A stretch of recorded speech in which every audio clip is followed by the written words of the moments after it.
औज़ुबिल्लाहिमिनश्शैतानिर्रजीम बिस्मिल्लाहिर्रहमानिर्रहीम। अस्सलामु अलैकुम डियर स्टूडेंट्स, मैं आपका टीचर हाफिज़ मुज़म्मिल कवी। उम्मीद है आप सब खैरियत से होंगे। लास्ट लेक्चर के अंदर हमने चैप्टर नंबर 10 का टॉपिक फाइबर ऑप्टिक्स स्टार्ट किया था, जिसके अंदर हमने उसका इंट्रोडक्शन किया था और साथ में हमने थोड़ा सा टोटल इंटरनल रिफ्लेक्शन को देखा था।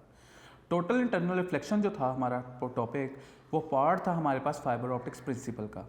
और फाइबर ऑप्टिक्स प्रिंसिपल के बारे में मैंने बात करते हुए कहा था कि दो प्रिंसिपल्स हमने पढ़ने हैं जो हमारे एक्सेलरेटेड लर्निंग प्रोग्राम ALP का हिस्सा है। और हमारे पास वो कौन से थे? एक था हमारे पास टोटल इंटरनल रिफ्लेक्शन, जिसको हमने स्टार्ट किया था। दूसरा हमारे पास है कॉन्टीन्यूस रिफ्रैक्शन, जिसको हम इंशाल्लाह आगे देखते हैं।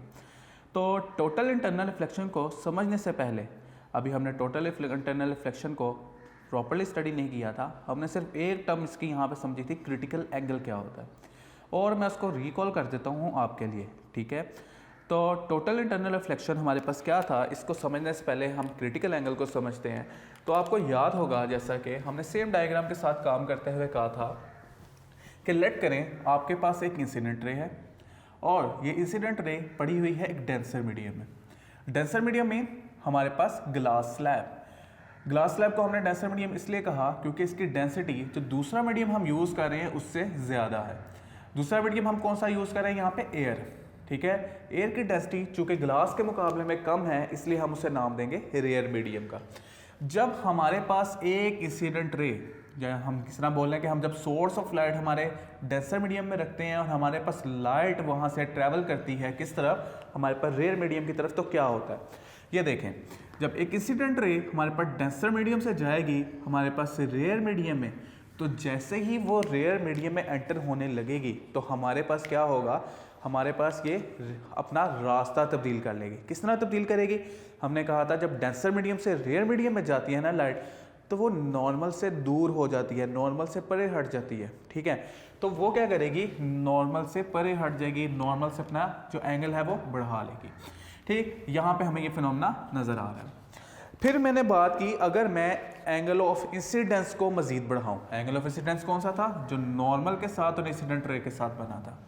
अगर मैं इस एंगल को मजीद बढ़ा देता हूं, जब मैंने मजीद बढ़ाया तो मैंने देखा जो मेरी रिफ्रैक्टेड रे थी उसका एंगल भी बढ़ गया, कुछ इस तरह से, ठीक है। पहले कुछ इस तरह से था, वो भी बढ़ गया। अगर मैं एंगल ऑफ इंसिडेंस को मजीद बढ़ाऊं तो एक अजीब सा फिनोमेना हमें देखने में नजर आया, बड़ा मजेदार फिनोमेना था। वो क्या था कि हमारी जो रिफ्रैक्टेड रे थी वो बिल्कुल पैरेलल हो गई ग्लास स्लैब के साथ। अब अगर हम नॉर्मल के साथ एंगल देखते रिफ्रैक्टेड रे का, तो ये बन रहा था 90 डिग्री। तो हमने कहा कि हमारा ये एंगल ऑफ इंसिडेंस ऐसा है जिसपे हमारे पास जो हमारी रिफ्रैक्टेड रे है वो क्या एंगल बनाती है? 90 डिग्री। इस एंगल ऑफ इंसिडेंस को हमने नाम दिया था क्रिटिकल एंगल का, ठीक है। तो हम यहाँ पे क्रिटिकल एंगल को एक बार फिर से देख भी लेते हैं। डेफिनेशन यहाँ पे हमने कहा था द एंगल ऑफ इंसिडेंस, हमने इसको कहा था कि ये एंगल ऑफ इंसिडेंस ही है, लेकिन कौन सा angle of incidence? Eight which angle of refraction becomes 90 degree is called critical angle. जिस पर एंगल ऑफ रिफ्रैक्शन हमारा कितना हो जाता है? 90 डिग्री पे चला जाता है, ठीक है। उसको क्या नाम देते हैं हम? क्रिटिकल एंगल का।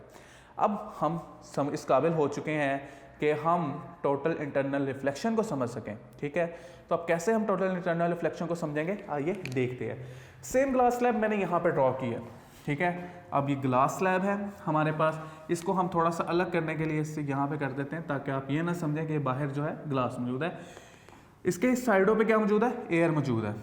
अब मैं क्या करता हूँ, मैं सेम डायग्राम को पे काम करते हुए मैं अपने एंगल ऑफ इंसिडेंस को जो है ना क्रिटिकल एंगल से थोड़ा सा ज़्यादा करता हूँ। तो देखने में कुछ इस तरह से आता है कि जैसे ही हम अपना angle of incidence critical angle से ज़्यादा करते हैं तो कुछ इस तरह से होता है कि आपके पास अब ये रे चूँकि पैरेलल तो नहीं रहेगी ग्लास स्लैब के, लिहाजा ये क्या करती है? ये इंटरनली रिफ्लेक्ट हो जाती है, ठीक है। और ये रिफ्लेक्ट होती है और इसके बाद ये रिफ्लेक्शन का फिनोमेना यहाँ पे शुरू हो जाता है। तो हमारे पास, हमने इसको रिफ्लेक्शन क्यों बोला? क्योंकि देखें किसी लाइट रे का टकराना किसी मीडियम में और टकरा के वापस उसी मीडियम में आ जाना क्या कहलाता है? रिफ्लेक्शन कहलाता है। और रिफ्लेक्शन का एक असूल भी पढ़ा था हमने कि एंगल ऑफ इंसिडेंस किसके बराबर होता है? एंगल ऑफ रिफ्लेक्शन के बराबर होता है। यहाँ पे वो हमारे पास जो लॉ है वो भी अप्लाई हो रहा है। तो ये हमारे पास फिनोमेना है जी टोटल इंटरनल रिफ्लेक्शन का। यही फिनोमेना हमें देखने में नज़र आता है हमारी ऑप्टिकल फाइबर के अंदर। ऑप्टिकल फाइबर आपके पास किस तरह से, हमारे पास ऑप्टिकल फाइबर अगर स्ट्रेट अगर बना रहा हूँ यहाँ पे, तो आपके पास लाइट एंटर होती है एक पाथ से, और हमारे पास यहाँ पे कुछ इस तरह से लाइट बेंड करती है, जिसको अभी हम थोड़ा बड़ा करके भी देख लेंगे, ठीक है।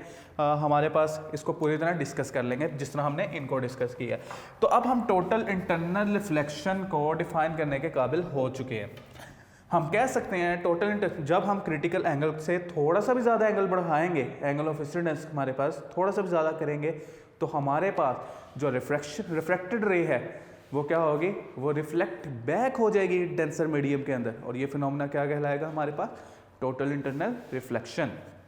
तो हमारे पास क्या है जी डेफिनेशन, कहता है when a light ray travelling for denser medium to rare medium, जब लाइट ट्रैवल करती है कहाँ से, डेंसर मीडियम से रेयर मीडियम के अंदर, तो क्या होता है, तो it makes an angle of incidence greater than critical angle of the medium. और अगर ये बना ले हमारे पास एंगल ऑफ इंसिडेंस जो कि ग्रेटर हो हमारे क्रिटिकल एंगल से, तो हमारे पास then the ray totally reflected back to same denser medium, तो हमारी जो रे है वो रिफ्लेक्ट बैक कर जाती है कहाँ पे, डेंसर मीडियम में।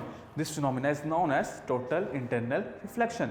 इस फिनोमेना को क्या नाम देते हैं हम, टोटल इंटरनल रिफ्लेक्शन का। उम्मीद है समझ आ गई होगी, एक आसान और मज़े का फिनोमेना बहुत ज़्यादा, ठीक है। तो यहाँ तक अगर बात समझ आ गई है तो हम अब आगे चलने के काबिल हो चुके हैं। अब हम बात करते हैं कि हमारे पास टोटल इंटरनल रिफ्लेक्शन के लिए कंडीशंस क्या क्या होनी चाहिए, ठीक है। हमारे पास दो कंडीशंस हैं, वो क्या कंडीशंस हैं, पहली कंडीशन तो बड़ी सिंपल है, बार बार मैं एक बात कर रहा हूँ कि आपके लाइट कहाँ से जानी चाहिए, डेंसर से रेयर मीडियम के अंदर जानी चाहिए, ऐसा ही है। तो पहली कंडीशन यही लिख लेते हैं, ठीक है, कि आपके पास क्या होना चाहिए, light should travel from, light रे शुड ट्रैवल फ्रॉम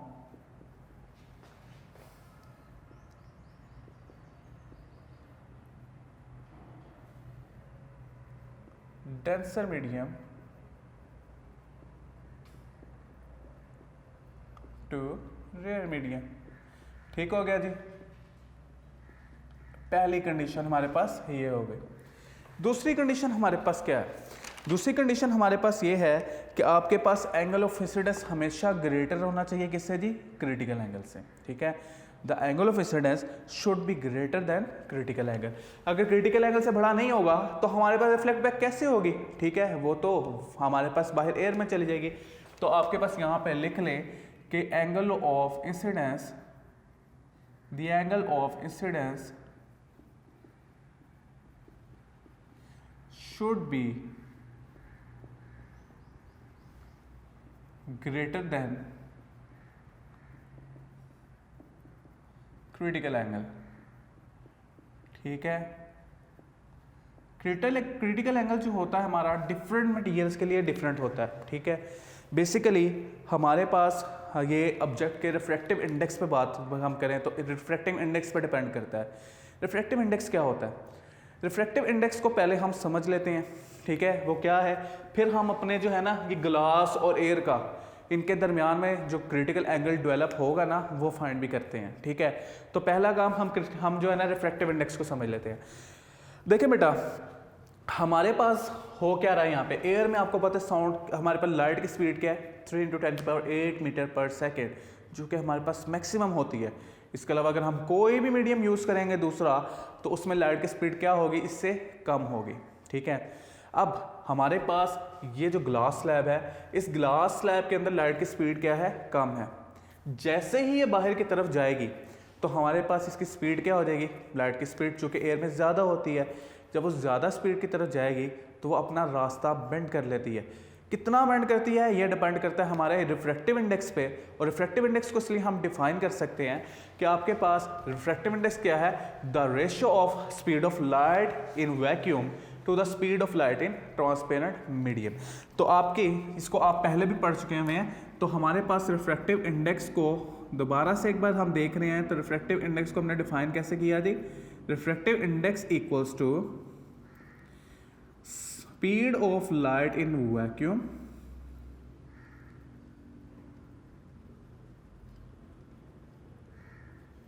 वैक्यूम, इसकी रेशियो किसके साथ है? Speed of light in any medium, ठीक है, या ट्रांसपेरेंट मीडियम। चलें जी, तो speed of light in vacuum to the speed of light in transparent medium की रेशियो को हमने क्या नाम दिया? रिफ्रैक्टिव इंडेक्स का, ठीक है। रिफ्रैक्टिव इंडेक्स ही है जो हमें बताता है जी कि हमारे के आपके पास एक मीडियम से जब दूसरे मीडियम में रे जाएगी तो हमारे पास वो कितना बेंड होगी, ठीक है। तो आपके पास रिफ्रैक्टिव इंडेक्स यहाँ पे n इज इक्वल n से शो करते हैं हम, ठीक है। रिफ्रैक्टिव इंडेक्स को n से शो करते हैं। स्पीड ऑफ लाइट को हम शो किया करते हैं c से। ये आपको पता है कितनी होती है c बराबर होती है 3 इंटू, यहाँ पे हम इसकी वैल्यू लिख लेते हैं, c is equal to 3 into 10 की power 8 metre per second. Speed of light in transparent medium हमारे पास बराबर होती है v के। तो ये फॉर्मूला हमारे पास आ गया जी, किसका? हमारे पास रिफ्रैक्टिव इंडेक्स का। अब ज़रा मुझे इसका यूनिट बताएंगे क्या होगा? सोचिए, देखें बेटा, ये रेशियो है दो सेम क्वांटिटीज़ के दरमियान, तो जो दो क्वांटिटीज़ के दरमियान में रेशियो होती है इसका कोई यूनिट नहीं होता, क्योंकि मीटर पर सेकंड इसका यूनिट है, मीटर पर सेकंड इसका यूनिट है, दोनों कैंसिल आउट हो जाएंगे, तो हमारे पास यहाँ पे कोई भी यूनिट नहीं आएगा, ठीक है। तो नो यूनिट, ठीक है। अब रिफ्रैक्टिव इंडेक्स की टर्म को भी हमने समझ लिया। अगर हमने रिफ्रैक्टिव इंडेक्स की टर्म को समझ लिया, चूँकि मैंने इसको फॉर्मूला में यूज़ करना था इसलिए यहाँ पे इसको समझाया है। अब हम ना क्रिटिकल एंगल फाइंड करने के काबिल हो गए हैं थोड़ा सा। किस चीज़ का? हम ये जो ग्लास स्लैब और एयर का है ना, हम इसका क्रिटिकल एंगल फाइंड करते हैं। इसके लिए हम अपना पहला पोर्शन जो है इसको रेस करते हैं, ठीक है। फाइबर ऑप्टिक्स प्रिंसिपल जो हमने स्टार्ट किए हैं, ठीक। तो हम यहाँ पे कैलकुलेट करने लगे हैं, कैलकुलेशन ऑफ क्रिटिकल एंगल, ठीक है। थीटा सी क्रिटिकल एंगल, बेहतर है कि पूरा वर्ड लिख दूँ ताकि आप लोग कंफ्यूज ना हो। तो हमारे पास कंडीशंस फॉर क्रिटिकल एंगल, जिसको हमने नाम दिया थीटा सी फॉर ग्लास, ठीक है। चलें अब इस पे काम करते हैं हम। आपके पास यहाँ पे अगर हमने इसको फाइंड करना है तो हमें अप्लाई करना पड़ेगा स्नेल्स लॉ। कौन सा law? Snell's law. By applying Snell's law, क्योंकि हमारे पास यहाँ पे दो मीडियम इन्वॉल्व हैं, ठीक है। और दो मीडियम के लिए स्नेल्स लॉ क्या होता है, हम इसकी डेरिवेशन में तो नहीं जाएंगे, लेकिन हम यहाँ पे से फॉर्मूला लिखेंगे। आपके पास यहाँ पे n1 sine theta 1 is equal to n2 sine theta 2। n1 हमारे पास रिफ्रैक्टिव इंडेक्स है एक मटेरियल का, थीटा 1 उसका एंगल हमारे पास इंसिडेंट है, n2 हमारे पास जो है वो है हमारे पास जी आपके पास दूसरे मीडियम का रिफ्रैक्टिव इंडेक्स, थीटा हमारे पास जो वहाँ पे एंगल बन रहा होगा वो है।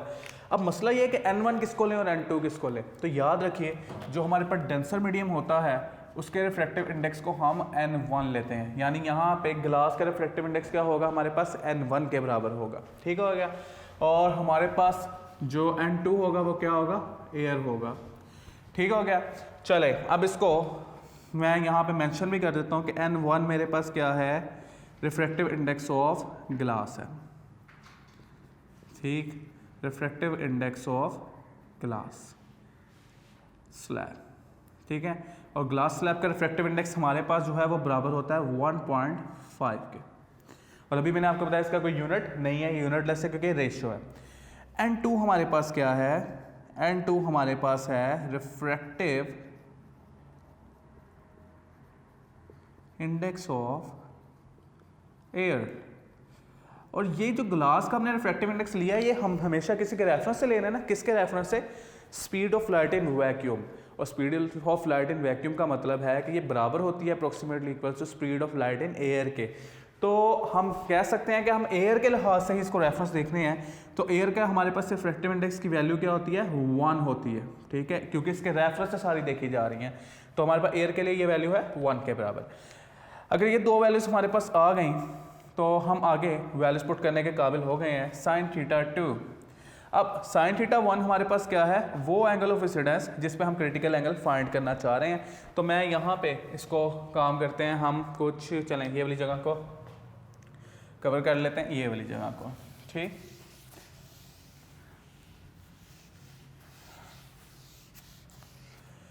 अब ये देखिएगा हमारे पास n1 sin थीटा 1, अगर मैं थोड़ा सा आपकी आसानी के लिए इसको लिख दूं NG, ये ग्लास का रिफ्रैक्टिव इंडेक्स हो जाएगा। तो ग्लास के अंदर जो एंगल बन रहा है वो कौन सा, हमने क्रिटिकल एंगल फाइंड करना है, तो इसको थीटा C लिख देते हैं, ठीक है, इज इक्वल टू हमारे पास इसको N2, तो ये साइन आपके पास थीटा जो एंगल रिफ्रैक्शन का बन रहा होगा वो लिख देते हैं, ठीक है। तो यहाँ पे मैं इसको मज़ीद 2 पॉइंट्स ऐड कर देता हूँ कि जी ये NG से भी रिप्रेजेंट कर सकता हूँ और इसको मैं NA से भी रिप्रेजेंट कर सकता हूँ। तो बेटा ज़रा देखें, इस रे के लिए बात करते हैं जिस पर क्रिटिकल एंगल बना था, ठीक है। इस रे पे अगर हम देखें तो हमारे पास NG, आपके पास हमने वो वैल्यू फाइंड की है, ग्लास का रिफ्रैक्टिव इंडेक्स किसके बराबर है हमारे पास 1.5 के, ठीक है, और साथ क्या आ रहा है इसके sign theta C। Theta C क्या है, क्रिटिकल एंगल जो हम फाइंड करना चाह रहे हैं, ठीक है, ये हम फाइंड करना चाह रहे हैं, इक्वल्स टू N2 क्या है हमारे पास, refractive index of air, NA से शो किया इसको हमने, ये किसके बराबर है 1 के, साइन थीटा R। इस पे एंगल ऑफ रिफ्रैक्शन कितना है रे पे 90 डिग्री का, ऐसा ही है ना, ये एंगल कितना है हमारे पास 90 डिग्री का, तो साइन 90, ठीक हो गया। अब हमारे पास 1.5 मल्टीप्लाई हो रहा है इधर जाके डिवाइड, तो sine theta C equals to 1 multiply by sine 90 divided by 1.5। Sine 90 किसके बराबर होता है, ये भी 1 के बराबर होता है, तो 1 मल्टीप्लाई बाय 1 डिवाइडेड बाय 1.5 और साथ क्या आ जाएगा साइन थीटा C। अगर 1 को 1 से मल्टीप्लाई करें तो हमारे पास एक सिंपल आंसर आ जाएगा 1, ठीक है। आपने थीटा C फाइंड करना है तो साइन को दूसरी साइड पे ले जाएं, साइन इनवर्स 1/1.5, ये लें जी। अब जब आप इसको सॉल्व करेंगे तो यह आपके पास कितना आएगा, theta C is equal to बराबर आ जाएगा आपके पास हमारे पास 41.8 डिग्री, यानी ये वो एंगल ऑफ इंसिडेंस है ग्लास स्लैब के लिए जिस एंगल ऑफ इंसिडेंस पे अगर लाइट रे को हम फॉल करेंगे ना इस पे, तो लाइट रे किधर जाएगी हमारे पास, वो एंगल अब क्रिटिकल एंगल पे चली जाएगी, एंगल ऑफ रिफ्रैक्शन 90 डिग्री हो जाएगा। और अगर इस एंगल से ज़्यादा मैं कर देता हूँ तो मेरे पास टोटल इंटरनल रिफ्लेक्शन का फिनोमेना आएगा मुझे नज़र, ठीक है। तो इस एंगल को अब याद रखना है क्योंकि हमने इसी एंगल के साथ काम करना है थोड़ा समझिए। तो हमारे पास थीटा C क्रिटिकल एंगल है किसके लिए जी, ग्लास के लिए। तो अब हम इसको लिखने के काबिल हो गए कि थीटा C कितना है 41.8 डिग्री है। इसको अप्रोक्सीमेटली इक्वल्स टू 42 डिग्री भी लिखा जा सकता है, तो इस पर परेशान नहीं होना। अच्छा जी, अब हमने क्रिटिकल एंगल भी फाइंड कर लिया। अब हम देखते हैं कि हमारे पास ये फिनोमिना ऑप्टिकल फाइबर के अंदर कैसे होता है, ठीक। उसके लिए हमें क्या करना पड़ेगा, एक ऑप्टिकल फाइबर बनानी पड़ेगी। तो ऑप्टिकल फाइबर हमने बनानी है, उसको हम कुछ यहाँ पे बना लेते हैं। ऑप्टिकल फाइबर, हमारे पास एक ऑप्टिकल फाइबर जी यहाँ पे इस तरह से बन जाती है।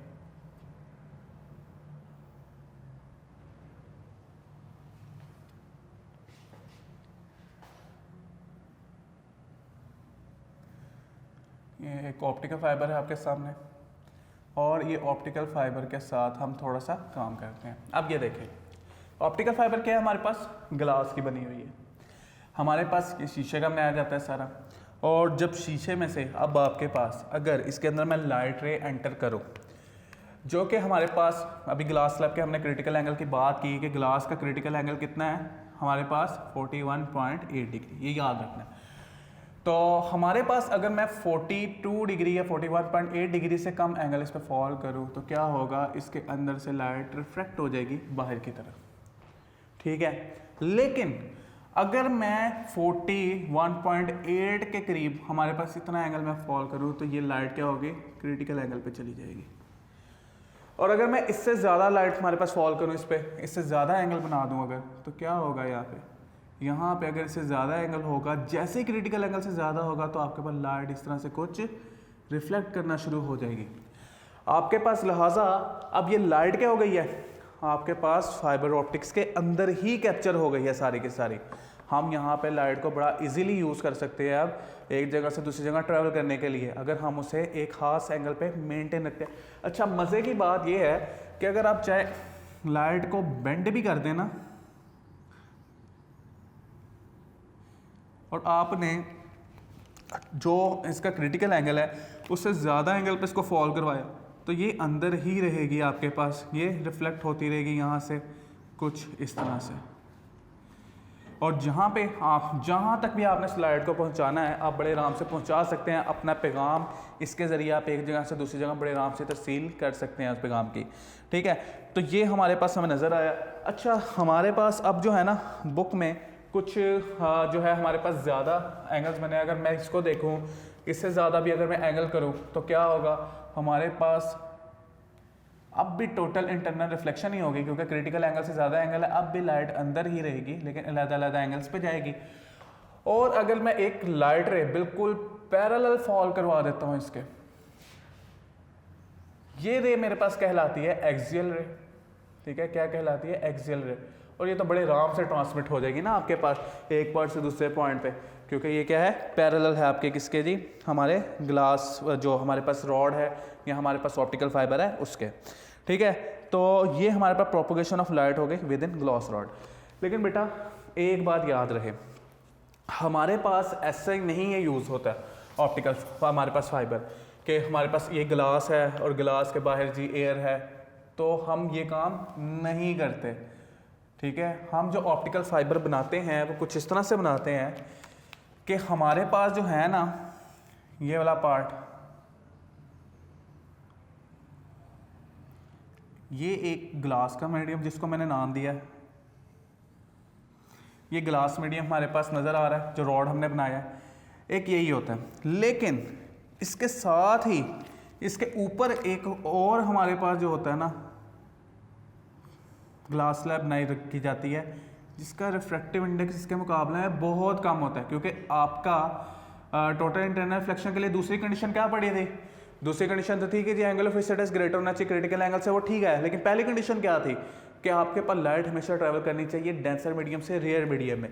तो यहाँ पे हमारे पास दो ग्लास जो होते हैं वो उनको एक ग्लास को जो है हमारे पास रखा जाता है जिसके अंदर से लाइट ट्रैवल कर सके, और उसके बजाय एयर यूज़ करने के एक और हमारे पास ग्लास चढ़ा दिया जाता है जो हमारे पास किस लिए यूज़ होता है, वो हमारे पास यूज़ होता है ताकि हमारे पास रिफ्रैक्टिव इंडेक्स इसका कम रहे और हमारे पास लाइट अंदर ही फॉल करे हमेशा।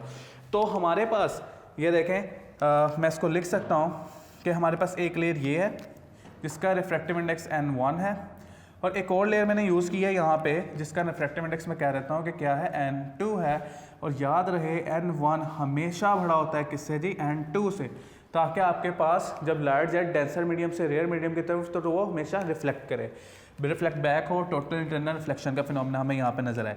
अच्छा, अब यहाँ पे देखें ज़रा, हमारे पास ये जो अंदर वाला पार्ट है इसे नाम दिया जाता है कोर का, ठीक है। और ये जो बाहर वाला पार्ट है हमारे पास सारा, जो ब्लू कलर में आपको नजर आ रहा है, इसे नाम दिया जाता है क्लैडिंग का, ठीक है। तो हम कह सकते हैं कि अगर हमने फाइबर ऑप्टिक्स में ऑप्टिकल फाइबर बनाना है या फिर, तो हमारे पास refractive index of core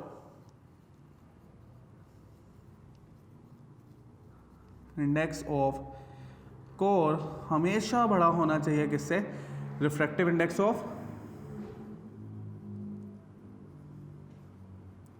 cladding से, ठीक है।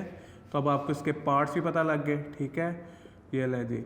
और ऐसी ऑप्टिकल फाइबर हमारे पास क्या, जो ऑप्टिकल फाइबर जिसके अंदर कोर के ऊपर एक ही क्लैडिंग चढ़ा हो, ये कहलाती है multi mode step index fibre, ठीक। तो हमारे पास ये जी जो है टोटल इंटरनल रिफ्लेक्शन हमें नज़र आ गई, और इसका नाम भी हमने पढ़ लिया, multi mode step index fibre हमारे पास हो गई है जी। तो ये बात आपने याद रखनी है। अच्छा जी, ये हमारे पास सारी बातें एक बार मैं जल्दी से रिकॉल करता हूँ। अब इस टॉपिक को जब आप लिखेंगे तो सबसे पहले आप डिफाइन करेंगे टोटल इंटरनल रिफ्लेक्शन को, जो हमने कहा अगर क्रिटिकल एंगल 90 से ज़्यादा हो जाए और लाइट रिफ्लेक्ट बैक हो जाए तो हम कहते हैं जी ये कौन सा फिनोमेना हमारे पास हुआ है, टोटल इंटरनल रिफ्लेक्शन का हुआ है। इसके बाद हमने जो पढ़ा, इसके बाद हमने पढ़ा जी कि जो आपके पास क्रिटिकल एंगल का नाम हमने यूज़ किया वो क्रिटिकल एंगल है क्या, तो हमने कहा वो एंगल ऑफ इंसिडेंस जिस पे हमारे पास एंगल ऑफ रिफ्लेक्शन 90 डिग्री हो जाए, उस एंगल ऑफ इंसिडेंस को हम नाम देते हैं क्रिटिकल एंगल का, ठीक हो गया। तो ये बात भी हमें समझ आ गई। अब हमने कहा जी फिर टोटल इंटरनल रिफ्लेक्शन की कंडीशंस क्या हैं, उसको देखने के लिए हमने दो डायग्राम्स ड्रॉ की थी, जिसमें हमने देखा कि आपके पास लाइट हमेशा जानी चाहिए डेंसर मीडियम से रेयर मीडियम में। दूसरी बात कि आपके पास एंगल ऑफ इंसिडेंस हमेशा ग्रेटर होना चाहिए किससे, क्रिटिकल एंगल से। ठीक, फिर हमने क्या किया, हमने क्रिटिकल एंगल फाइंड किया किस चीज़ का, ग्लास स्लैब का। और हमने ग्लास स्लैब का क्रिटिकल एंगल फाइंड किया जो कितना आया हमारे पास 41.8 डिग्री है, अप्रॉक्सीमेटली इक्वल्स टू 42 डिग्री, जिसे हमने स्नेल्स लॉ की मदद से फाइंड किया। और स्नेल्स लॉ की मदद से जब हमने इसको फाइंड कर लिया तो फिर हमने इसका फिनोमेना देखा कि ऑप्टिकल फाइबर में किस तरह से होता है। और हमारे पास जो ऑप्टिकल फाइबर है हमने उसके अंदर देखा कि हमारे पास अगर लाइट रे को इसके अंदर हम जो है प्रोपोगेट करवाए अगर 41.8 डिग्री से कम एंगल पे तो लाइट बाहर निकल जाती है, लेकिन अगर हम क्रिटिकल एंगल से थोड़ा सा भी ज़्यादा जाते हैं तो लाइट सारी रिफ्लेक्ट होती रहती है इसके अंदर। ठीक है, और हमारे पास टोटल इंटरनल रिफ्लेक्शन का हमें फिनोमिना नज़र आता है सारे के अंदर। ठीक हो गया।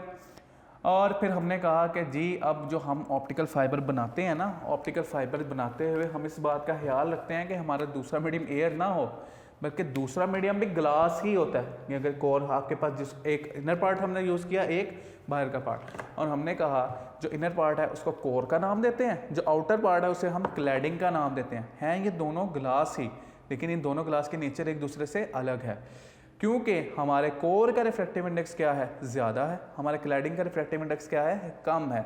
ठीक है, ताकि हमारी लाइट डेंसर मीडियम से किस तरफ जाए, रेयर मीडियम की तरफ जाए। तो हमने दो ग्लासेस यहाँ पे यूज़ किए जिनका रिफ्रैक्टिव इंडेक्स एक दूसरे से चेंज था, और जब हमने ऐसा किया तो लाइट हमारी जो टोटली रिफ्लेक्ट होती रही कहाँ पे, अगर हम लाइट इसके अंदर फॉल करवाएंगे हमारे पास क्रिटिकल एंगल से ज़्यादा एंगल पे, तो हमारे पास लाइट इस तरह से पास होना शुरू हो जाएगी, और हमारा जो ट्रांसमिशन है किसी भी मैसेज की वो एक पॉइंट से दूसरे पॉइंट पर बड़े आराम से हो सकती है इससे। ठीक है, ये था जी हमारे पास सारा टॉपिक, और हमने इसको नाम दिया multi mode step index fibre का। और ये हमारा टॉपिक था जी कौन सा, हमारे पास टोटल इंटरनल रिफ्लेक्शन का। अब चूँकि टाइम हमारे पास कम है, नेक्स्ट लेक्चर में इंशाल्लाह हम कॉन्टिन्यूस रिफ्रैक्शन को और हमारे जो शॉर्ट क्वेश्चंस हैं उनको डिस्कस करेंगे। ठीक है, और उससे आगे फिर हमारे न्यूमेरिकल्स चलेंगे। तो अब हमारा थ्योरेटिकल पार्ट 99% तक कंप्लीट है। ठीक, अपना बहुत ज़्यादा ख्याल रखना है, इस टॉपिक को सुनना है, पढ़ना है, समझना है। ठीक है, और अपना बहुत ख्याल रखिए, पढ़ते रहिए, खुश रहें, आबाद रहें, फ़ी मान अल्लाह। अस्सलामु अलैकुम, अल्लाह हाफ़िज़।